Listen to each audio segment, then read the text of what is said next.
A'udzu billahi minasyaitonir rajim. Bismillahirrahmanirrahim. Assalamualaikum warahmatullahi wabarakatuh.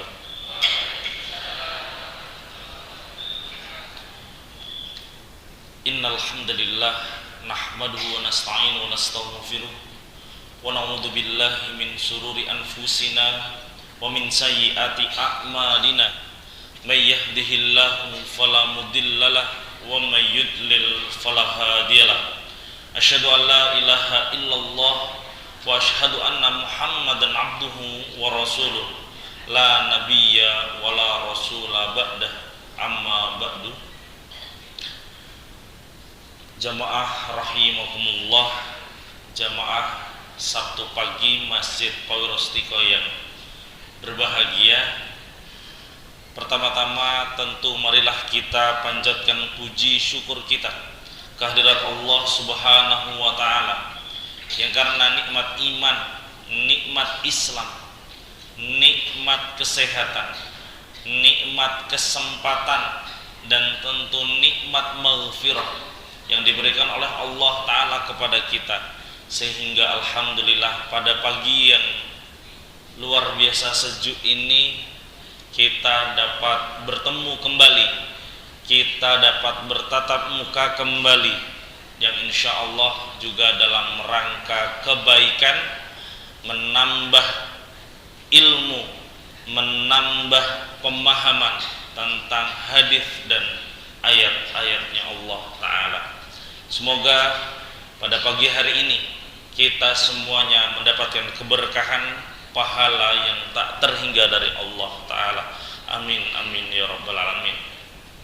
Tak lupa salawat serta salam marilah kita haturkan kepada junjungan Nabi besar kita Muhammad sallallahu alaihi wasallam. Insyaallah kita semuanya sebagai umat Rasulullah sallallahu alaihi wasallam yang selalu meneladani, mengamalkan apa-apa yang dicontohkan oleh Rasulullah, sehingga kelak kita mendapatkan syafaatnya dan memasuki surganya Allah Ta'ala bersama Rasulullah sallallahu alaihi wasallam. Amin, amin, ya rabbal alamin. Bapak Ibu yang berbahagia, yang dirahmati oleh Allah Ta'ala, tidak terasa kita sudah berada di bulan Dzulqa'dah yang sebentar lagi memasuki bulan Dzulhijjah, di mana di sana ada hari besar yaitu Idul Adha. Allah Ta'ala berfirman dalam Al-Quran, A'udzu billahi minasyaitonir rajim. Bismillahirrahmanirrahim. Inna iddatasy syuhuri indallah itsna asyara syahran fi kitabillahi yauma khalaqas samawati wal ard minha arba'atun hurum. Suratut Taubah ayat 36.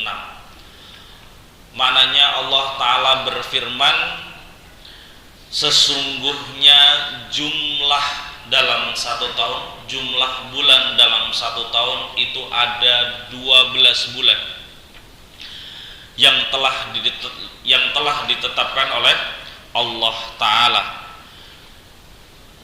Dan ketetapan ini disebutkan yauma khalaqas samawati wal ardh, waktu dia menciptakan, dia Allah Ta'ala menciptakan langit dan bumi. Di antara 12 bulan ini ada 4 bulan yang diharamkan oleh Allah Ta'ala. Diharamkan di sini maknanya adalah dimuliakan oleh Allah Ta'ala, dibebaskan oleh Allah Ta'ala dari hal-hal yang berbuat kemaksiatan, keburukan dan lain sebagainya.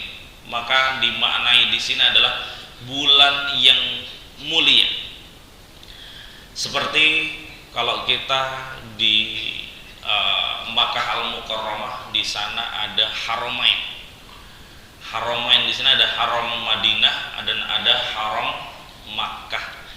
Kenapa disebut sebagai Haramain? Karena dimuliakan tentu oleh Allah Ta'ala, dan barang siapa yang memasukinya, berbuat kebaikan di dalamnya, maka pasti akan dilipat gandakan pahalanya. Sebaliknya, ketika kita di dalamnya kemudian kita melakukan keburukan, kemaksiatan, Allah juga akan melipat gandakan dosa-dosanya. Begitu juga di 4 bulan yang dimuliakan oleh Allah Ta'ala ini, ketika di dalamnya kita betul-betul meningkatkan amal ibadah kita, maka tentu Allah Ta'ala pasti akan melipat gandakan di bulan-bulan haram ini, di bulan-bulan yang dimuliakan oleh Allah ini. Namun sebaliknya, jika kita justru mengabaikannya, kemudian di bulan ini kita berbuat keburukan, maka Allah Ta'ala tentu akan juga melipat gandakan dosa-dosanya. Pertanyaannya, bulan apa sajakah yang disebut sebagai arba'atun hurum min 12 syahrun fis sanah wahidah, atau apa saja 4 bulan yang dimuliakan oleh Allah Ta'ala ini di antara 12 bulan dalam setahun, yaitu 4 bulan yang dimuliakan, diagungkan oleh Allah Ta'ala ini: 1 Dzulqa'dah, 2 Dzulhijjah, Muharram, dan yang terakhir Rajab. Hari ini kita berada di bulan Dzulqa'dah. Banyak sekali fadilah, banyak sekali keutamaan di bulan ini, sehingga tentu ketika kita memanfaatkannya dengan beribadah, dengan meningkatkan kebaikan, Allah Ta'ala tentu akan membalasnya dengan lipat ganda pahala. Oke. Nah, apa saja di antaranya? Di antaranya di bulan Dzulqa'dah ini ada firman Allah yang lain, a'udzubillahi minasyaitonirrajim, bismillahirrahmanirrahim, al-hajju ashhurum ma'lumat. Fi surah Al-Baqarah, dalam surat Al-Baqarah ayat 197, haji itu dilaksanakan di bulan-bulan tertentu. Apa saja bulannya? 1 bulan Syawal, Dzulqa'dah, dan separuh dari Dzulhijjah. Diriwayatkan bahwa haji tidak sah apabila kita melakukan ihramnya di luar 3 bulan ini: Syawal, Dzulqa'dah, Dzulhijjah. Ini bagian daripada keutamaan bulan Dzulqa'dah. Apalagi kemudian ada hadis yang diriwayatkan oleh Al-Bukhari, dikatakan bahwa qala Rasulullah sallallahu alaihi wasallam, ini diriwayatkan sahih oleh Al-Imam Al-Bukhari, iktamara Rasulullah sallallahu alaihi wasallam arba'a umar kullahunna fi Dzulqa'dah illa allati kanat ma'a hajjatihi umratun minal Hudaybiyah fi Dzulqa'dah, umratun fil 'amil muqbili fi Dzulqa'dah, wa umratun fi Ji'ranah haitsu qasama ghanaima Hunain fi Dzulqa'dah, wa umratun ma'a hajjatihi. Yang maknanya Rasulullah sallallahu alaihi wasallam berumrah. Semuanya Rasulullah itu total melaksanakan ibadah umrah selama hidupnya itu 4 kali, dan keempat-empatnya beliau laksanakan di bulan Dzulqa'dah, kecuali umrah yang dilaksanakan bersama hajinya. Tentu kalau haji ya harinya sudah ditentukan, yaitu di bulan Dzulhijjah. Tapi pengambilan ihramnya atau mikotnya boleh dilakukan di bulan Syawal atau di bulan Dzulqa'dah kalau kuat. Seperti itu. Ini adalah beberapa keutamaan fadilah di bulan Dzulqa'dah, sehingga tentu menjadi hal yang perlu kita ketahui, hal yang perlu untuk kita pahami agar menjadi motivasi kita di bulan ini dan di bulan depan Dzulhijjah untuk terus meningkatkan amal dan takwa kita, karena janji Allah Ta'ala pasti akan menambah lipat ganda pahala di dalamnya. Bapak Ibu yang dirahmati oleh Allah Ta'ala, yang demikian tadi adalah muqaddimah dari apa yang ingin kami sampaikan pada hari ini. Pada pertemuan yang lalu kita sedikit belajar tentang ciri-ciri ibadur rahman. Salah satunya adalah ciri ibadur rahman atau ciri hambanya Sang Maha Pengasih dalam kita mengeluarkan atau menginfakkan harta kita di jalan Allah Ta'ala. Kita belajar di bulan yang lalu sedikit mengulang. Jadi di bulan yang lalu kita memahami beberapa hal. Salah satunya adalah bagaimana ketika kita memiliki harta dalam memanfaatkan atau mengeluarkan hal tersebut. Dalam surat Al-Furqan kemarin disebutkan ayat 67, walladzina idza anfaqu lam yusrifu wa lam yaqturu wa kana baina dzalika qawwamah. Yang maknanya ciri-ciri dari ibadur rahman, mereka adalah orang-orang yang ketika menginfakkan hartanya. Infak itu artinya adalah mengeluarkan harta.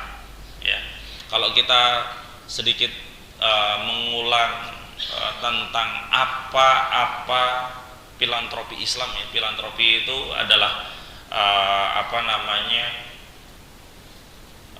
filantropi Islam itu ada 4, ada zakat, infak, sedekah, dan wakaf. Kalau sedekah itu tentu hal yang umum bagi kita.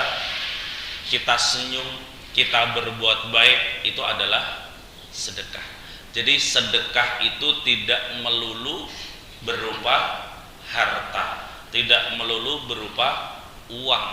Akan tetapi jika kita katakan infak, ya, al-infak artinya adalah mengeluarkan sebagian harta kita, diberikan secara suka rela kepada siapapun, kepada orang terdekat kita, kepada keluarga kita, kepada orang-orang di sekitar kita, atau kita berikan untuk sebuah hajat,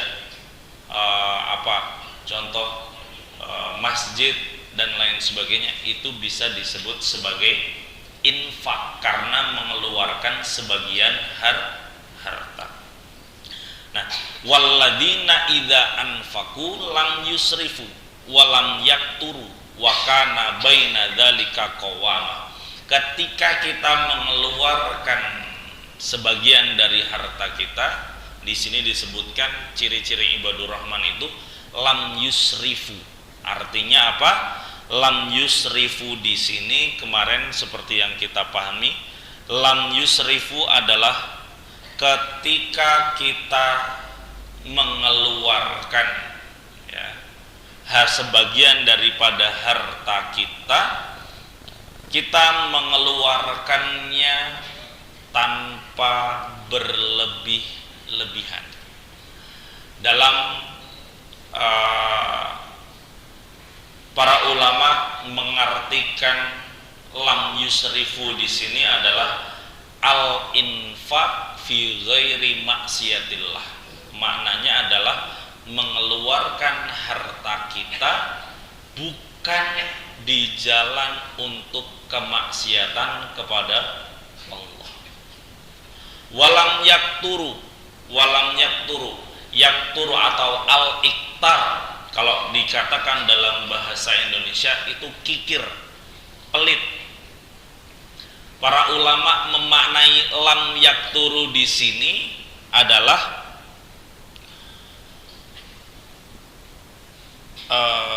al-man'u fi haqqillahi ta'ala, atau menghindarkan diri kita kepada al-infaq fi haqqillah.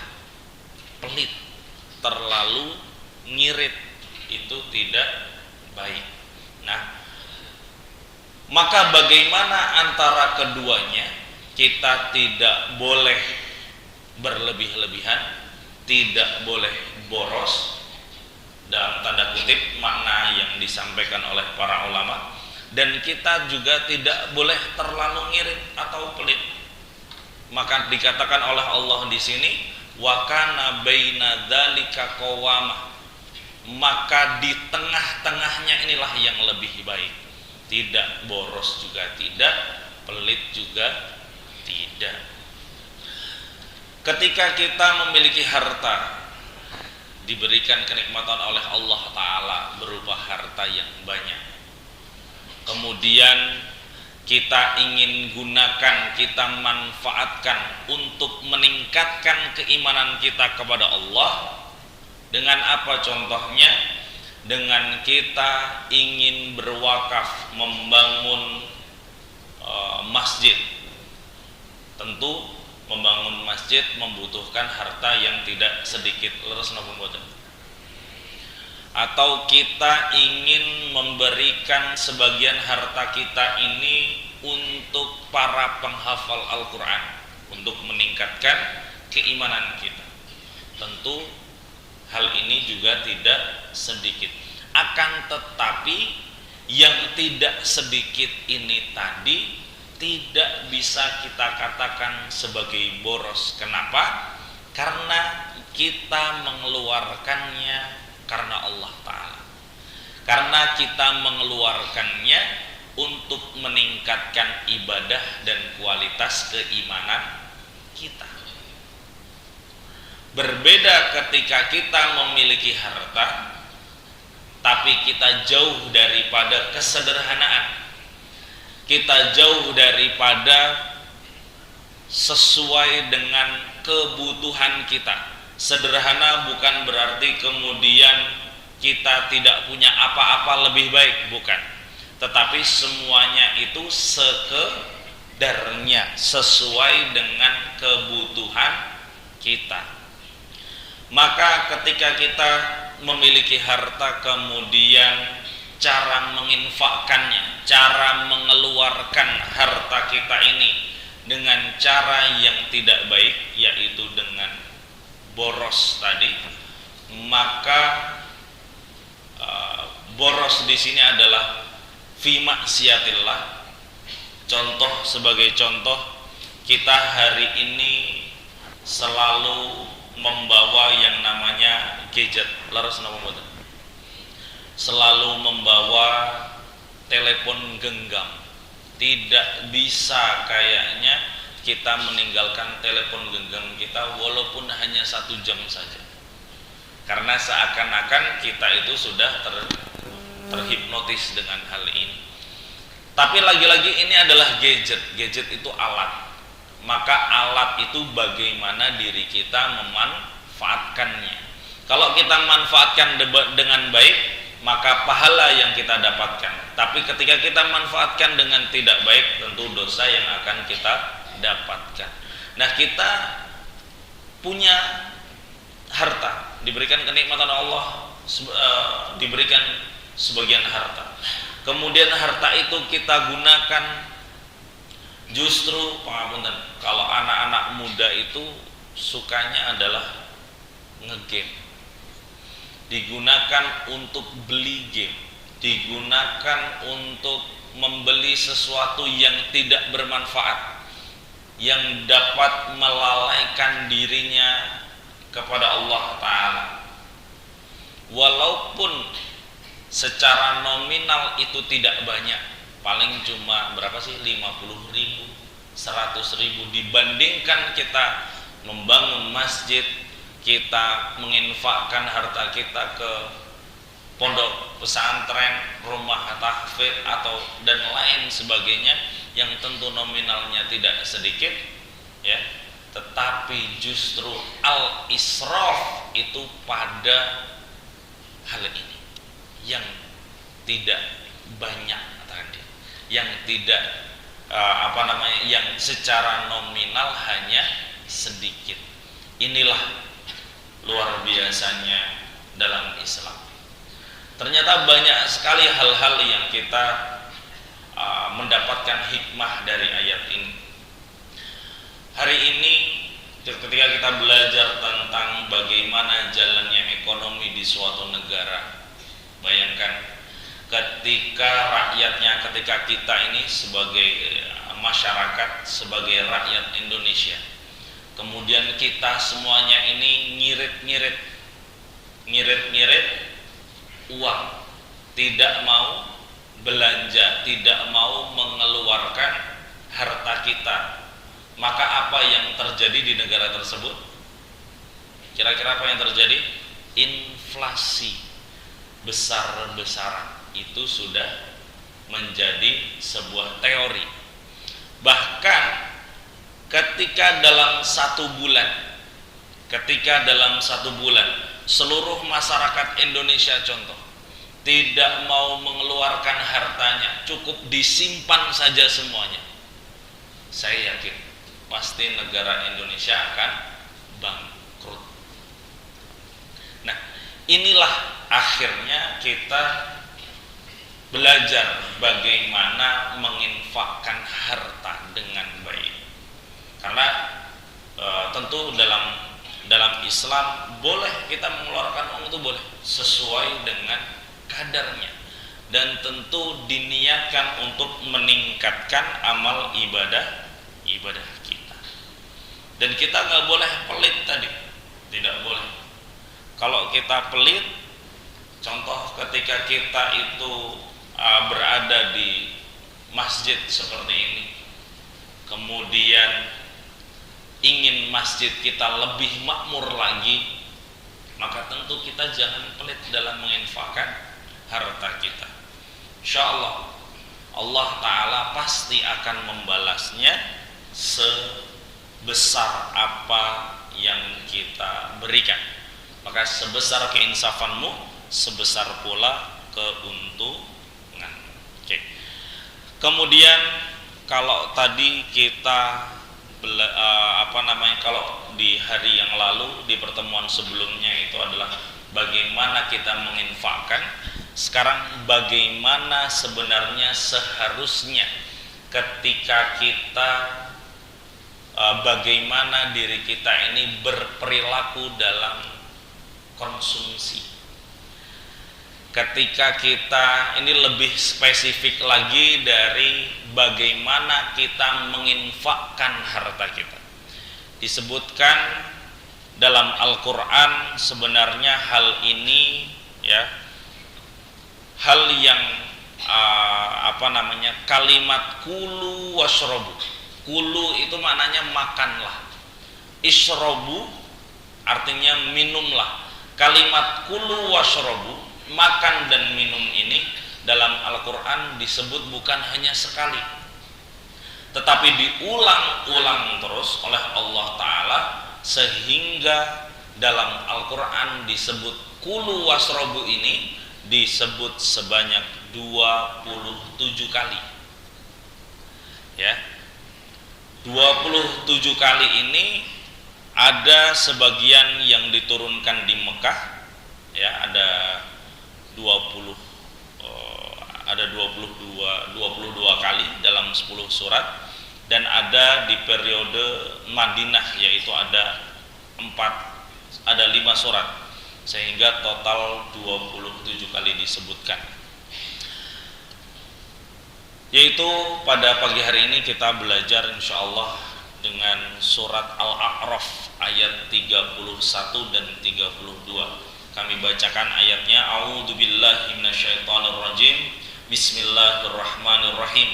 Ya bani Adama khudu zinatakum inda kulli masjidin wa kulu washrabu wa la tusrifu innahu la yuhibbul musrifin. Qul man harrama zinatallahi allati akhraja li'ibadihi wat thayyibatin minar rizq. Qul hiya lil ladzina amanu fil hayatid dunya khalisatan yaumal qiyamah. Kadzalika nufassilul ayati liqaumin ya'lamun. Maknanya, ya bani Adam, wahai bani Adam, khudu zinatakum inda kulli masjid. Ambillah pakaianmu yang terbaik ketika ingin berangkat ke masjid. Wa kulu washrabu wa la tusrifu. Ada perintah di sini, makanlah makanan, ya, minumlah minuman sesukamu,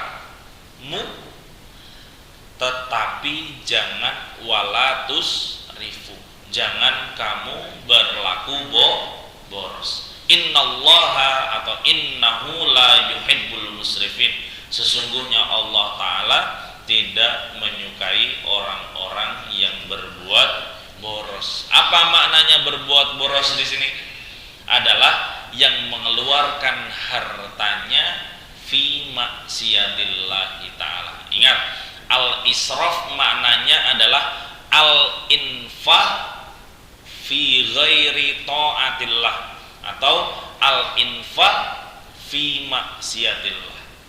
Mengeluarkan harta di luar ketaatan kita kepada Allah Ta'ala, atau mengeluarkan harta untuk bermaksiat kepada Allah. Ini disebut sebagai al-israf.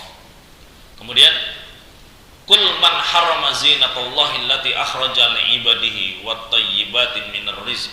Katakanlah kepada orang-orang, ya, yang mengharamkan zinatallahi allati, hal-hal yang indah yang diperintah oleh Allah, allati akhraja li'ibadihi wa thayyibatin minar rizq, yang dikeluarkan oleh para hamba-hambanya dan kebaikan-kebaikan dari hartanya. Qul hiya lil ladzina amanu fil hayatid dunya khalisatan yaumal qiyamah. Kadzalika nufassilul ayati liqaumin ya'lamun. Kita dalam tafsir surat Al-A'raf ayat 31 hingga 32. Ayat ini ketika kita belajar tentang sababun nuzulnya, kenapa kok ayat ini diturunkan oleh Allah Ta'ala saat itu di Makkah Al-Mukarramah, ketika Rasulullah SAW masih berada di Makkah sebelum berhijrah ke Madinah. Rasulullah selama di Makkah selalu berdakwah untuk meningkatkan keimanan dan memperbaiki akidah. Maka ayat ini turun tentu pasti ada sebabnya. Kenapa kok cara makan kita, cara minum kita, kemudian cara kita berpakaian, Allah pun ingin mengaturnya. Masya Allah. Kenapa? Karena pasti ada sebabnya. Salah satu sebabnya adalah ayat ini turun berkaitan dengan beberapa kejadian. Saat itu para sahabat Rasulullah SAW meniru kelompok yang disebut kelompok atau suku ini disebut sebagai kelompok Al-Hummas. Al-Hummas yaitu kelompok Quraisy yang menggebu-gebu semangatnya itu sampai setiap kali mereka ingin berumrah, berhaji, bertawaf di antara di Masjidil Haram, Mereka tidak mau bertawaf, melainkan mereka menggunakan pakaian yang pakaian tersebut harus baru dan tidak pernah melakukan di dalamnya kemaksiatan. Insyaallah terlalu berlebih. Saya mau tawaf, saya mau melakukan ibadah, maka saya mau baju saya ini harus pakaian yang saya belum pernah melakukan kemaksiatan dengannya, kita tidak pernah melakukan kesalahan dengannya. Maknanya adalah harus selalu baru. Bayangkan, kalau dalam benak kita sebenarnya menggunakan pakaian terbaik ketika kita ingin beribadah itu baik atau tidak? Baik. Tetapi ketika kita berlebihan, seperti apa yang dilakukan oleh kelompok Quraisy ini yang disebut sebagai Al-Hummas, karena dia berlebihan, karena mereka berlebihan, yaitu tadi, saya tidak mau tawaf kalau pakaian saya harus tidak ketika pakaian kita ini tidak baru. Jadi alasannya adalah seperti itu. Maka saat itu juga ditegur oleh Allah Ta'ala dengan ayat ini, surat Al-A'raf ayat 31 ayat 32, ya. Mereka tidak mau bertawaf kecuali memakai pakaian yang baru yang belum pernah dipakai melakukan dosa, serta sangat ketat dalam memilih makanan dan kadarnya selama haji. Maka ayat ini turun menjadi kritik kepada kaum Quraisy yang berlebih-lebihan dalam beribadah. Dalam tafsir Ibnu Katsir dijelaskan bahwa ayat ini turun berkenaan dengan salah satu sebab yang lain, penolakan Al-Quran terhadap perilaku orang musyrik, baik laki-laki maupun perempuan, yang ketika tawaf, mohon maaf, tidak mengenakan pakaian. Atas dasar inilah Allah memerintahkan untuk mengenakan al-zinah atau pakaian yang menutup tubuh mereka kecuali yang boleh terlihat. Hal ini terjadi di zaman Rasulullah SAW. Banyak sekali penyimpangan, ya. Maksudnya di zaman ketika Rasulullah masih awal-awal berdakwah tentang memperbaiki akidah, ya, awal-awal beliau di Mekah, tentu banyak sekali penyimpangan dari ajaran yang diajarkan oleh kakeknya, yaitu Nabi Ibrahim alaihis salam. Banyak sekali penyimpangan. Kita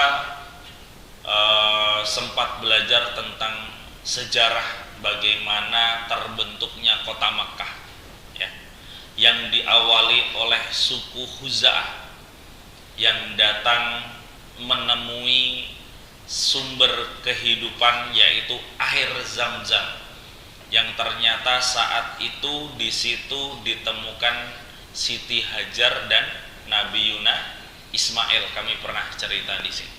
Ditemukan.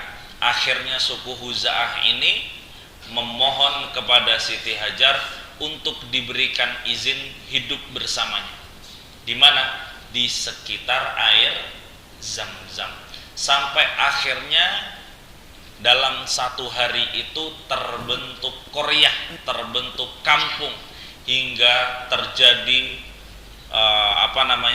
hingga terbentuk bukan hanya kampung lagi, kota dalam hanya waktu yang singkat. Tentu hal ini karena Allah Ta'ala.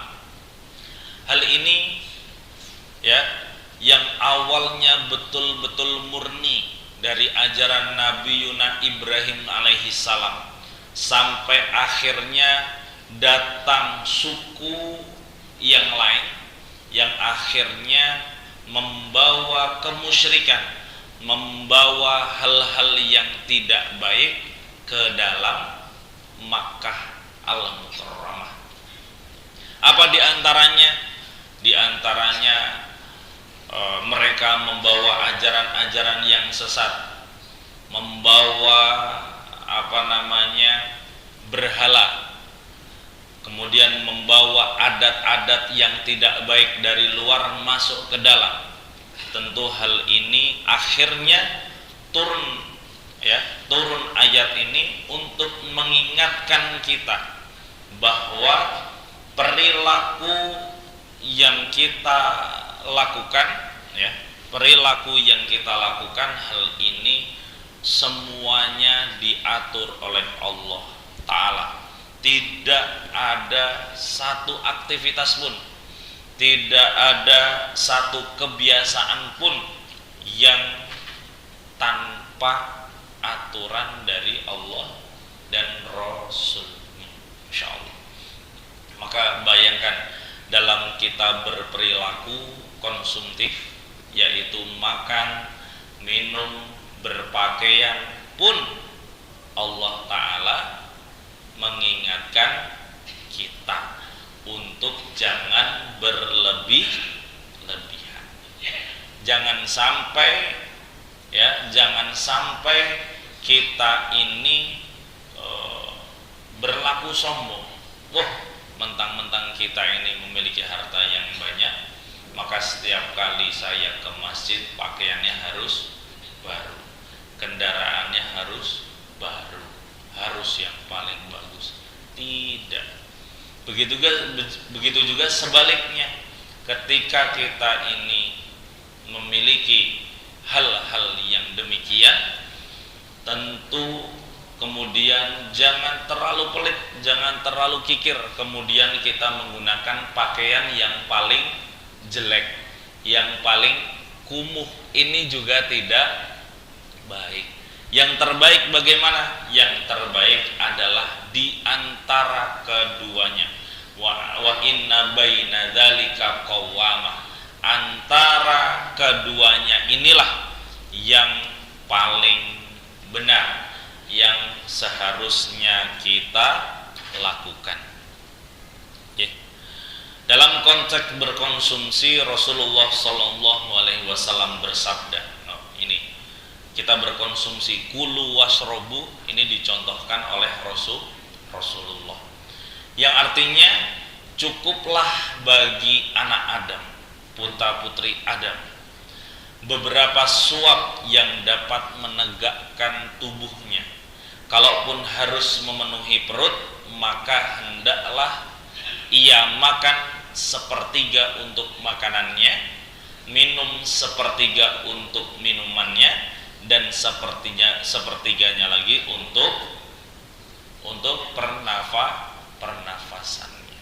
Maka tidak boleh Bapak Ibu kita itu makan terlalu kenyang, Masya Allah. Dan ini dicontohkan langsung oleh Rasulullah Sallallahu Alaihi Wasallam.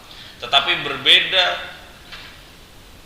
memang terjadi perdebatan ketika kita kembali lagi mengenang bagaimana kemarin kita di bulan suci Ramadan, bagaimana madrasah Ramadaniyah itu mewarnai kita dalam satu bulan penuh. Ketika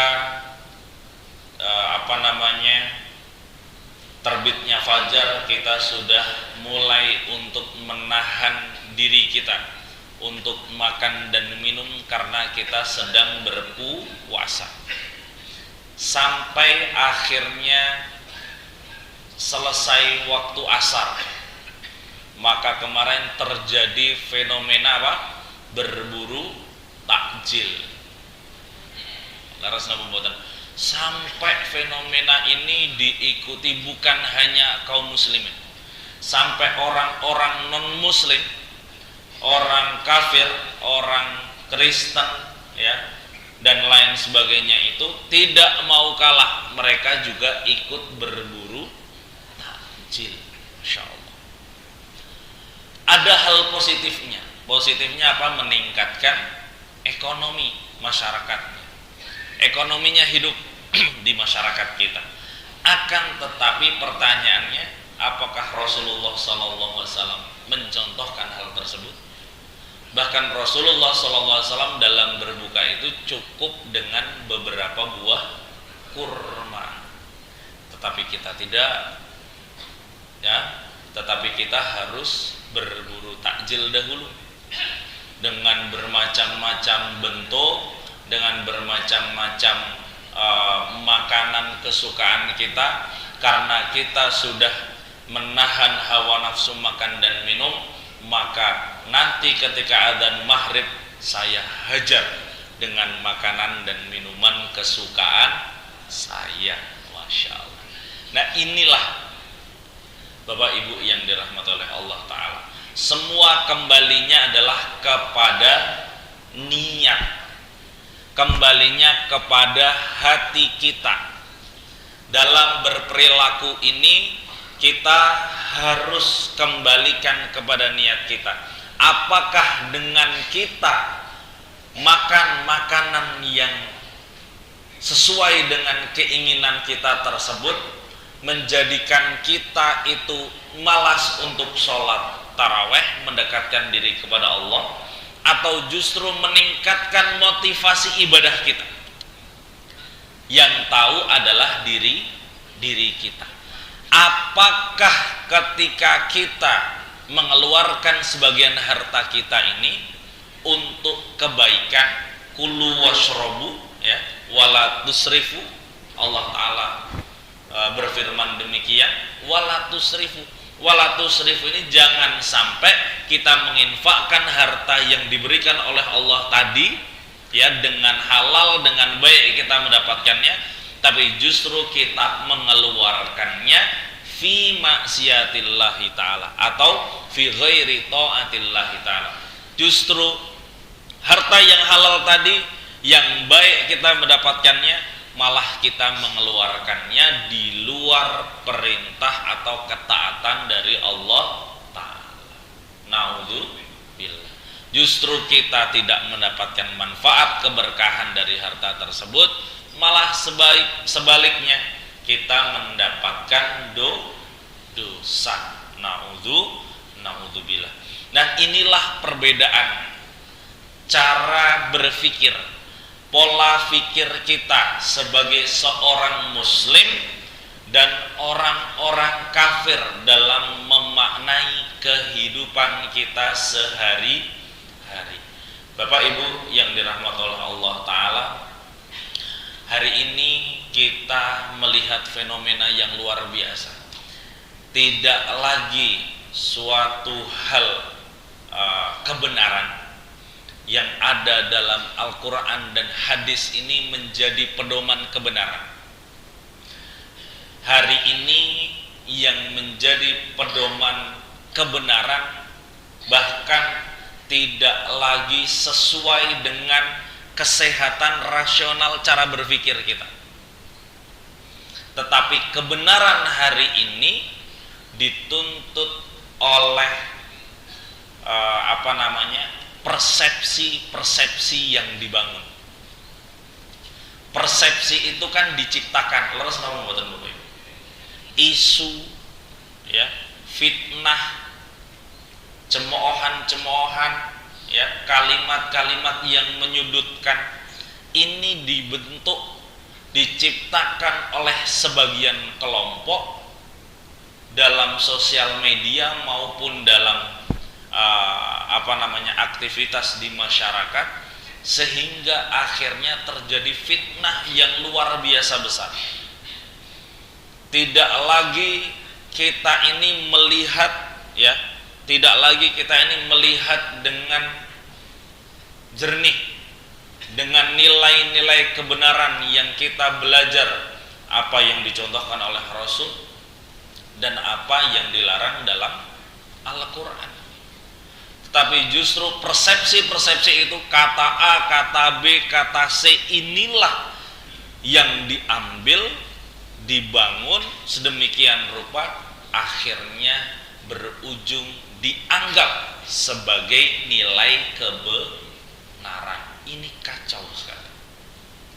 Nah, inilah sebenarnya perbedaan antara kita dengan orang kafir, ya. Mereka dalam berperilaku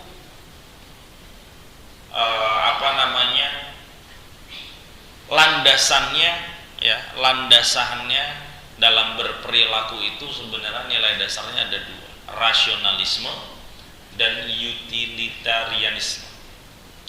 Keduanya membentuk suatu perilaku yang hedon, materialistik, boros, dan lain sebagainya, ya. Tapi dalam Islam tidak seperti itu.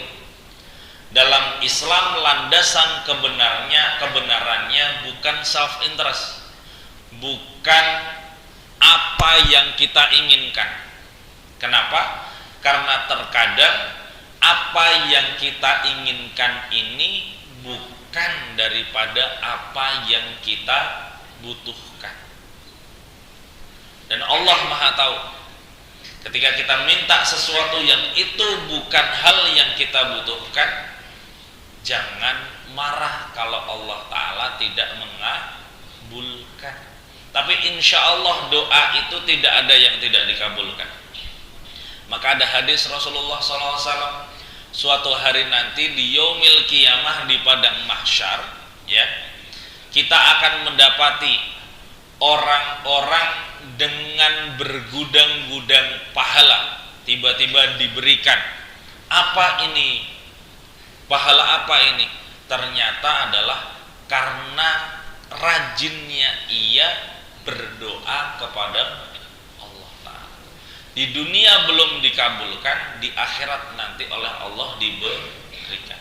Nah, inilah doa-doa yang tertunda.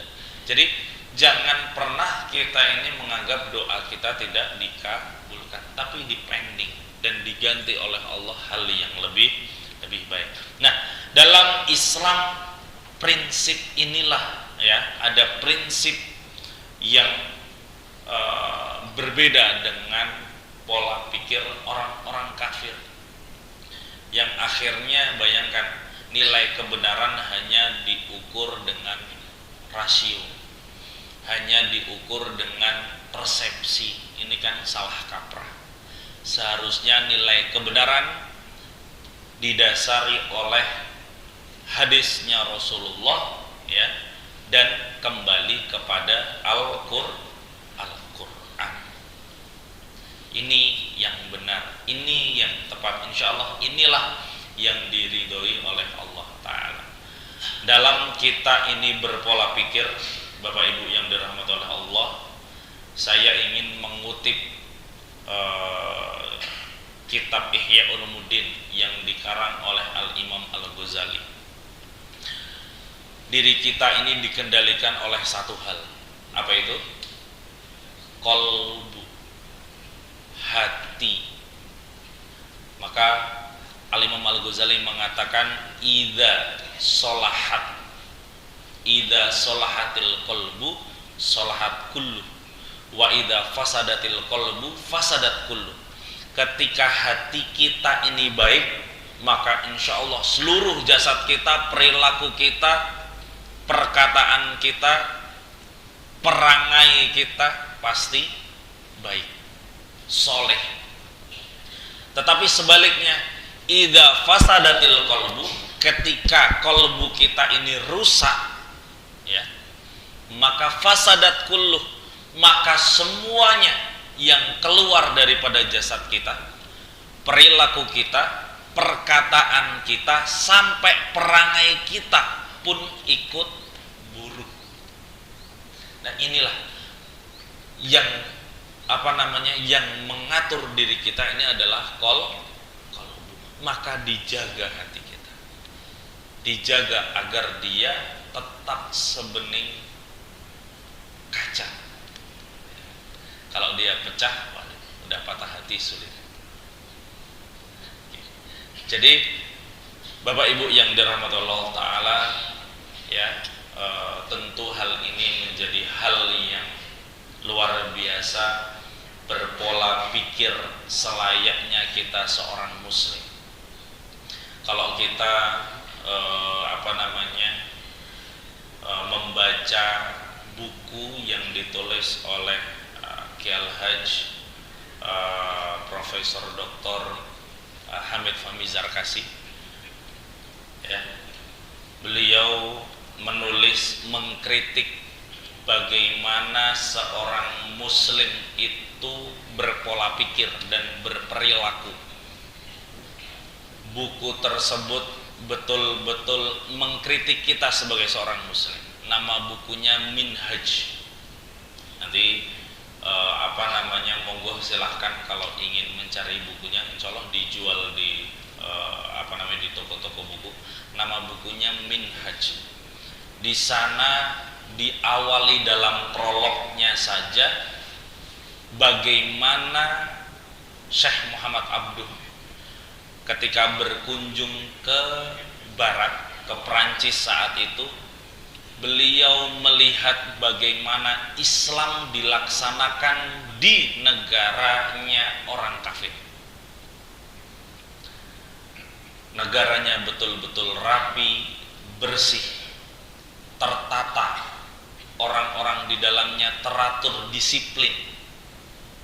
Tetapi justru ketika Syekh Muhammad Abduh datang ke negara yang mayoritas muslim, tidak melihat Islam itu sendiri. Insya Allah. Kenapa bisa terjadi seperti itu? Karena mereka meninggalkan iman. Makanya kami bilang tadi, mengutip dari kalimat Al-Imam Al-Ghazali, ketika hati seorang muslim, seorang mukmin itu baik, maka pasti semuanya baik. Dia tidak suka hal-hal yang buruk. Menjadi evaluasi buat diri kita, kira-kira selama ini apakah sudah baik hati kita? Kalau mau baik hati kita, salah satunya adalah dengan siraman rohani. Makanya dulu itu para dai itu mengatakan acara-acaranya namanya siraman rohani. Apa maksudnya? Yang disiram itu adalah kolbu kita. Di dalam kolbu ini ada ruh, ada nafas. Ruh, ya, selalu menunjukkan kita kepada kebaikan. Tapi sebaliknya, nafsu la'amaratun bisu, selalu mengantarkan kita, menyuruh kita, merintahkan kita kepada keburukan. Maka ketika kita menyirami ruh kita, ya, ruh kita selalu kita bacakan ayat suci Al-Quran, selalu kita mendengarkan nasihat-nasihat Rasulullah. Apa yang dicontohkan kita teladani, kita membaca, kita pahami, kita amalkan. Mendengarkan nasihat-nasihat para kiai, para asatid, maka insya Allah ruh itu akan berkembang dan menguat sehingga dia mendominasi dalam diri kita. Maka faida solahat, solahat kullu. Ketika hati kita ini baik, bersih, maka insya Allah perilaku kita, perangai kita, perkataan kita semuanya juga ikut baik. Inilah pola pikir kita. Kenapa selalu saya sebutkan pola pikir seorang muslim, pola pikir seorang mukmin? Karena itu tadi.